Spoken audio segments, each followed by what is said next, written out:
Okay, so how do you set yourself up to attract the right clients for your business? Right. When I first started, I mean, it's like any coach, you take everybody and you try so hard to get anybody. It's it's a stage, and perhaps some people who have financial means they don't have to go through that stage, but we didn't. We were living on literally just love and scholarship. Like we had no money, very little, and it was like a month to month thing, and it became a kind of idea where if you want to attract a really solid client base, then you need to figure out like what is their what's the problem, or what are the sets of challenges that you enjoy most in your own life having overcome and looking at, and then working with that client group. And if you are providing value, then your client base will your client base will follow. And so the bigger question is, like, if you were to look at yourself from a third person standpoint, or just like what from the sky, what value are you producing for humanity?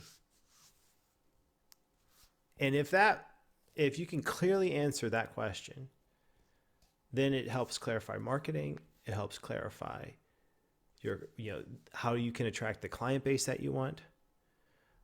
It's asking not how can I get the best client base, but how can I give the most value? And that's the question. It's like an incessant, there's a discipline around it, myself included. Like, there's discipline. How it's not what can I get from this situation, it's how much can I give. And client bases follow. They follow. Yeah, I love that. One of my classes yesterday we were talking about, or yesterday, or maybe late last week, we were talking about mission statements and how they can be a really nice anchor point. And I was smiling as you were talking because I like kind of on the spot came up with a mission statement for myself, because I had one, but I couldn't remember it verbatim. I have it written down somewhere. So I just made one up. And as I was making it up, I was like, actually, I think this is my new, like, I love this. And it was such a clarifying moment as I was teaching, even because you're right. I was realizing like some of the ways I could structure my business now around this mission statement. So I really love that. One of the recommendations I was giving, which I think I originally got from being here, is as you're setting up your business, one of the best things that I did for myself was I just like created a little caricature of who my ideal client was. So, it was like Susie, and, she was struggling with this and this that I was able to address. And these are the types of things and, like you were just saying, the value I could provide. These are the problems I was going to help her solve and overcome. And these are the goals that she wanted.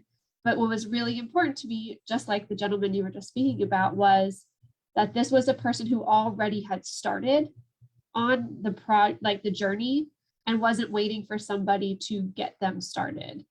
Because I was realizing early on in my practice that the people who are waiting for someone to get them started, I felt like I was walking behind them, pushing them along. And it wasn't until I re-clarified and said, I really want to work with people who have started their writing projects already, that I felt like I was walking side by side with them as we went through the coaching process. So I like what you're saying. It's really